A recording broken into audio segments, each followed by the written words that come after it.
Brigade news Kannada update. ಮೊದಲನೇದಾಗಿ ಬೆಂಗಳೂರು ಜನರ ಹೋರಾಟದ ಪ್ರತಿಫಲವಾಗಿ ರಾಜ್ಯ ಸರ್ಕಾರ ಏನು ಮೆಟ್ರೋ ದರವನ್ನ 2ನೇ ಬಾರಿ ಏರಿಸಬೇಕು ಅಂತ, ಗಾಯದ ಮೇಲೆ ಬರೆ ಹಾಕಬೇಕು ಅನ್ನುವಂತ ಯೋಜನೆ ಹೊರಟಿದ್ರು. ಅದನ್ನ ನಿನ್ನೆ ಕೇಂದ್ರ ಸರ್ಕಾರದ ಒತ್ತಾಯದ ಮೇಲೆ ಅದನ್ನು ನಿಲ್ಲಿಸಲಾಗಿದೆ. ನಾನು ನಿನ್ನೆ ಕೂಡ ಹೇಳಿದ್ದೀನಿ, ಇದು ಕೇಂದ್ರ ಸರ್ಕಾರ ತಾತ್ಕಾಲಿಕವಾಗಿ ಕೊಟ್ಟಿರುವಂತ ನೆರವಷ್ಟೇ.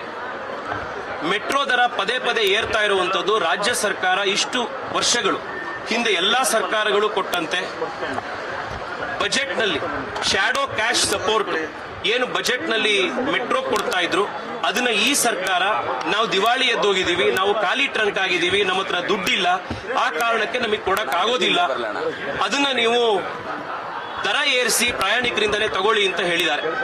ಆ ಕಾರಣಕ್ಕೋಸ್ಕರ ದರ ಜಾಸ್ತಿ ಆಗಿದೆ. ಬೆಂಗಳೂರಿನಲ್ಲಿ ಮೆಟ್ರೋ ದರ ಕಡಿಮೆ ಆಗಬೇಕು ಅಂತಂದ್ರೆ ರಾಜ್ಯ ಸರ್ಕಾರ, ಹಿಂದೆ ಸರ್ಕಾರಗಳು ಯಾವ ರೀತಿ ಬಜೆಟ್ನಲ್ಲಿ ಶ್ಯಾಡೋ ಕ್ಯಾಶ್ ಸಪೋರ್ಟ್ ಮೆಟ್ರೋ ಕೊಡ್ತಾ ಇತ್ತು ಅದನ್ನ ಮತ್ತೆ ಮುಂದುವರಿಸಬೇಕು.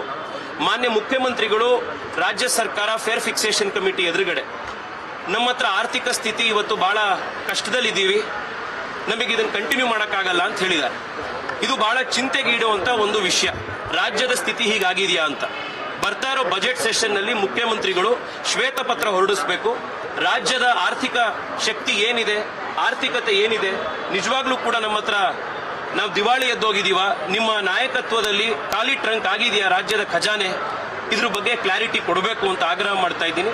ಮತ್ತೊಮ್ಮೆ ಬೆಂಗಳೂರಿನ ನಾಗರಿಕರಿಗೆ ಇವತ್ತು ನಮಗೆ ಸಿಕ್ಕಿರುವಂತ ಈ ಯಶಸ್ಸಿಗೆ, ಮೆಟ್ರೋ ದರವನ್ನ ಇಳಿಸಿರುವಂತ, ತಾತ್ಕಾಲಿಕವಾಗಾದ್ರೂ ತಡೆ ಹಿಡಿದಿರುವಂತ ಈ ಪ್ರಯತ್ನಕ್ಕೆ ಅವರಿಗೆ ಅಭಿನಂದನೆ ಸಲ್ಲಿಸ್ತೀನಿ. ಅವರ ಬೆಂಬಲಕ್ಕೆ ಯಾವಾಗಲೂ ಕೃತಜ್ಞತೆಯಿಂದ ಇರ್ತೀವಿ ಅಂತ ಈ ಸಂದರ್ಭದಲ್ಲಿ ಜನಕ್ಕೆ ನಮಸ್ಕಾರ ಮಾಡ್ತೀನಿ. ಇನ್ನಷ್ಟು ಹೆಚ್ಚಿನ ಮಾಹಿತಿಗಾಗಿ ಫಾಲೋ ಮಾಡಿ ಬ್ರಿಗೇಡ್ ನ್ಯೂಸ್ ಕನ್ನಡ.